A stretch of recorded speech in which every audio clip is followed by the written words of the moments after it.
तो पिछले एपिसोड में हमने देखा कि जियावियन ने फानलिंग और उसके सारे साथियों को जान से मार दिया था, जिसके बाद वो अपने मैप का टुकड़ा लेकर वहां से चला जाता है। इसके कुछ देर बाद हम देखते हैं कि फानलिंग का फादर भी वहां पर आ गया था, जो कि अपने साथियों की लाशें देखकर काफी ज्यादा हैरान हो जाता है। अब आगे तो नेक्स्ट एपिसोड बिल्कुल उसी सीन से शुरू होता है, जहां मास्टर डुआंग अपने साथियों की लाशें देखकर काफी ज्यादा हैरान हो गए थे। वो बड़ी तेजी से मूव करते हुए अपनी बेटी की लाश ढूंढना शुरू कर देते हैं, जहां कुछ देर आगे चलने के बाद आखिरकार उन्हें अपनी बेटी की लाश मिल गई थी। उन्हें इस बात पर यकीन नहीं आ रहा था कि उसका बेटा मर चुका है, और साथ ही साथ हम देखते हैं कि वो काफी ज्यादा गुस्सा भी हो गए थे।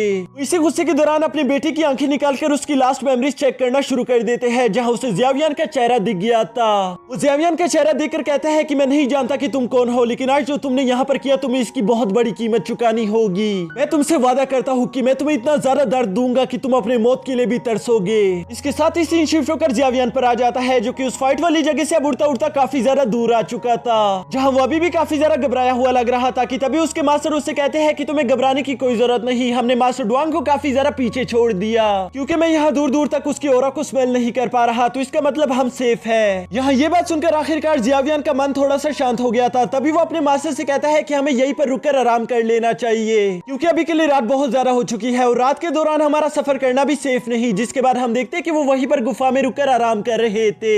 इसके बाद हम गहरी रात को देखते हैं कि जियावियन उस मैप के सारे टुकड़ों को जोड़ने की कोशिश कर रहा था, जिस पर उसके मास्टर कहते हैं कि तुम पिछले 3 साल से इस टुकड़ों को जमा करने की कोशिश कर रहे हो, और आज का दिन तो तुम्हारे लिए काफी ज्यादा लकी था, क्योंकि तुमने इस मैप का तीसरा हिस्सा भी हासिल कर लिया। अब तुम डीमन फाइट से कुछ ज्यादा दूर नहीं हो। जो सुनकर जियावियन कहता है कि हाँ आपने बिल्कुल सही कहा, मैं बहुत ज्यादा लकी हूँ, और आज का दिन तो मेरे लिए कुछ ज्यादा ही लकी था, क्योंकि आज हमें ये ड्रैगन पिल भी मिल गई। उसने ये कहते साथ ही अपने पास से यिन यान ड्रैगन पिल भी निकाल ली थी, यानी कि फैनलिंग को मारने के बाद वो ड्रैगन पिल को भी उठाकर अपने साथ ले आया था। यहाँ उस यिन यान ड्रैगन पिल को अपने सामने देखकर मास्टर याओचेन जियावियन से कहते हैं कि फौरन इस पिल को अभी के अभी खा लो, इसे अपने पास यूं ही रखना बिल्कुल भी सेफ नहीं। जिस पर जियावियन कहते हैं कि ये 7th रैंक की पिल है, भला मैं इसे ऐसे ही कैसे खा लूं, लेकिन उसके मास्टर उससे कहते हैं कि मैंने कहा ना कि अभी के अभी खाओ। यहाँ ये सुनने के बाद हम देखते हैं कि अब जियावियन के पास कोई रास्ता नहीं बचता, जिसकी वजह से वो अपने मास्टर से कहता है कि ठीक है। ये कहते साथ ही हम देखते हैं कि जियावियन ने उस यिन यान ड्रैगन पिल को एक ही बारी में निगल लिया था, जिसके बाद जियावियन आंखें बंद करके इंतजार कर रहा था कि अब ये मेडिकल पिल मुझ पर एक रिएक्शन दिखाएगी, लेकिन वो देखता है कि उस पर तो कोई भी रिएक्शन नहीं हो रहा, जिसकी वजह से वो अपने मास्टर से कहता है कि मास्टर मुझे तो लगता है कि ये पिल नकली है, क्योंकि इसने मुझ पर कोई भी रिएक्शन नहीं किया। ये सुनकर मास्टर याओचेन कहते हैं कि तुम तो इस तरह से बात कर रहे हो जैसे तुम रोज ही ड्रैगन पिल खाते हो और तुम्हें मालूम है कि ये किस तरह का रिएक्शन दिखाता है। जो सुनकर जियावियन कहता है कि नहीं, मेरे कहने का वो मतलब नहीं था, लेकिन इसके अलावा भी अगर मैं बताऊं कि हम अगर कोई नॉर्मल पिल भी खा ले तो वो हमारी बॉडी में बहुत ज्यादा पेन करती है, जबकि ये मेडिकल पिल तो एक 7 ग्रेड की पिल थी, यानी कि इसका तो मुझ पर एक बहुत ही ज्यादा हाई असर होना चाहिए था, यानी कि मुझे बहुत ज्यादा दर्द होना चाहिए था।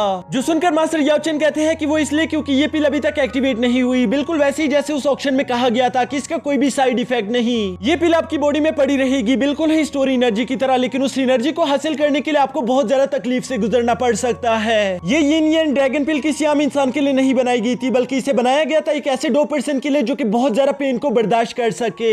यहाँ जियावियन नोट करता है कि मास्टर को इस यिन यान ड्रैगन पिल के बारे में कुछ ज्यादा ही मालूम है, तो इसलिए वो उनसे सवाल करता है कि क्या आप इसके बारे में कुछ और भी जानते हो। जो सुनकर मास्टर याओचेन कहते हैं कि हाँ बहुत कुछ, लेकिन अभी वो सब तुम्हें बताना बिल्कुल भी ठीक नहीं, ये तुम्हारे लिए अच्छा नहीं होगा। जो सुनने के बाद हम देखते हैं कि जियावियन काफी ज्यादा हैरान हो गया था, और वो अपने मास्टर से सवाल करता है कि वो सब तो ठीक है, लेकिन अभी के लिए मुझे क्या करना होगा, मुझे इसमें से एटलीस्ट थोड़ी बहुत एनर्जी तो एब्जॉर्ब कर लेनी चाहिए। जिस पर उसके मास्टर कहते हैं कि हाँ तुमने बिल्कुल सही कहा, तुम इसमें से ड्रैगन एनर्जी को एब्जॉर्ब कर सकते हो। यहाँ मास्टर याओचेन की ये बात सुनकर हम देखते हैं कि जियावियन उन्हें बहुत ही अजीब तरीके से देख रहा था, जैसे कि उसे कुछ भी मालूम नहीं। फिर उसके मास्टर उसे बताना शुरू कर देते हैं कि जैसा तुम्हें मालूम है कि इस ड्रैगन पिल को बनाने के लिए किसी ड्रैगन की कोर का इस्तेमाल किया गया था, जिसका साफ साफ मतलब यह है कि इस यिन यान ड्रैगन पिल के अंदर बहुत सारी ड्रैगन एनर्जी मौजूद होगी, और अभी के लिए तुम उस ड्रैगन एनर्जी को भी एब्जॉर्ब कर सकते हो, क्योंकि अभी के लिए तुम्हारी बॉडी सिर्फ इसी एनर्जी को कंट्रोल कर पाएगी, और फ्यूचर में ये पिल तुम्हारे लिए बहुत ज्यादा काम आ सकती है। तुम इसकी मदद से अपने बड़े बड़े दुश्मनों को हरा पाओगे। यहाँ अपने मास्टर की ये सारी बातें सुनने के बाद हम देखते हैं कि जियावियन अपनी उसी जगह पर बैठ गया था ताकि वो इस ड्रैगन एनर्जी को एब्जॉर्ब कर पाए। इसके साथ ही हम देखते हैं कि जियावियन अपनी कल्टीवेशन को शुरू करते हुए उस ड्रैगन पिल को एक्टिवेट कर लेता है, जिसके अंदर से बहुत सारी ड्रैगन एनर्जी निकलकर उसके आसपास फैल गई थी। यहाँ ये ड्रैगन एनर्जी काफी ज्यादा हाई थी, जिसका एहसास मास्टर याओ चेन तक को हो रहा था। दोस्तों आप लोग भी अंदाजा लगा सकते हो कि ये ड्रैगन और इस पिल की सबसे कमजोर एनर्जी है, तो आप लोग सोच ही सकते हो कि इसकी सबसे पावरफुल एनर्जी कैसी होगी। इसके बाद हम देखते हैं कि ज़ेवियन अपनी पूरी कोशिश कर रहा था उस एनर्जी को एब्जॉर्ब करने के लिए, जबकि दूसरी तरफ मास्टर याओ चेन काफी ज्यादा घबराए हुए लग रहे थे। वो नहीं जानते थे कि ज़ेवियन ये सब कर पाएगा या नहीं, लेकिन इसके बावजूद भी उन्हें ज़ेवियन पर पूरा यकीन था। जिसके कुछ देर बाद हम देखते हैं कि आखिरकार ज़ेवियन ने वो एनर्जी एब्जॉर्ब करना शुरू कर दिया था। यहाँ ये एनर्जी एब्जॉर्ब करते करते अचानक से हम देखते हैं कि ज़ेवियन एक चीख मारकर एक बहुत बड़ी सोनिक वेव क्रिएट कर देता है, जिसे देखकर मास्टर याओ चेन भी हैरान हो गए थे। वो ज़ेवियन की तरफ बड़ी तेजी से जाकर खुश होते हुए कहते हैं कि तुमने कर दिखाया, तुमने सारी ड्रैगन एनर्जी एब्जॉर्ब कर ली, यानी कि तुम्हें सोनिक पावर्स मिल गई। पर साथ ही साथ वो ज़ेवियन को ये बात भी बता देते हैं कि अभी के लिए तुम इन सोनिक पावर्स को यूज नहीं कर सकते, वरना नहीं तो तुम्हारा गला बहुत ही बुरी तरीके से डैमेज हो जाएगा। यहाँ ज़ेवियन सच में फील करता है कि उसके गले में बहुत ज्यादा दर्द हो रहा था, इसलिए वो अपने मास्टर से कहता है कि आपने बिल्कुल ठीक कहा, आप इस ड्रैगन पिल के बारे में जरूरत से ज्यादा जानते हैं, आपको मालूम था कि ड्रैगन एनर्जी को कैसे बाहर निकालना है। मुझे पूरा यकीन है कि इस यिन यान ड्रैगन पिल का आपसे कोई ना कोई रिश्ता जरूर है, पर आप मुझे बता नहीं रहे। जिस पर हम देखते हैं कि मास्टर याओ चेन उसे कोई जवाब नहीं देता और वो सीधा जाकर सोने के लिए चले जाते हैं। नेक्स्ट डे की सुबह को हम देखते हैं कि ज़ेवियन अभी नींद से उठकर बाहर आ रहा था, तभी उसके मास्टर वहाँ पर पहले से ही मौजूद थे। यहाँ मास्टर याओ चेन ज़ेवियन से कहते हैं कि शायद वक्त आ गया है, मुझे तुम्हें सब कुछ सच सच बताना ही होगा। और वो ज़ेवियन को बताना शुरू कर देते हैं कि यिन यान ड्रैगन पिल की रेसिपी मुझे और एक और इंसान को मालूम थी, जिसे मैं अपने बेटे से भी बढ़कर चाहता था। वो इंसान बहुत ही छोटा सर्द रातों में मुझे बाहर पड़ा हुआ मिला, जिसे मैंने उठाकर अपने बच्चे की तरह पाला। मैं उसे बहुत ज्यादा ही प्यार करता था, मुझे हमेशा ही उससे काफी ज्यादा उम्मीदें थी, और ये नहीं कि वो कमजोर था, बल्कि वो भी तुम्हारी तरह बहुत ही ज्यादा टैलेंटेड था।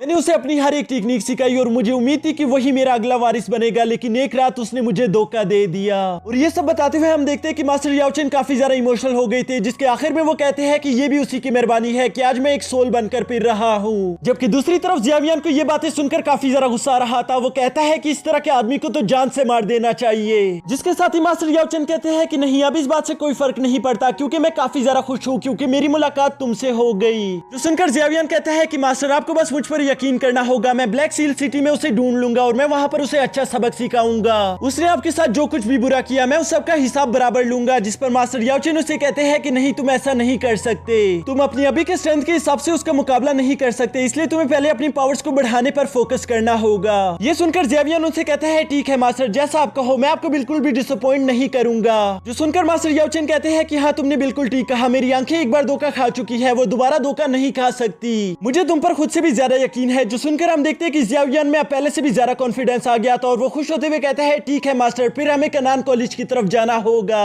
ताकि मैं वहाँ जल्द से जल्द फॉलन हार्ट्स फ्लेम को हासिल कर सकूं, जिसकी मदद से हम आपके लिए एक न्यू बॉडी क्रिएट कर पाएंगे।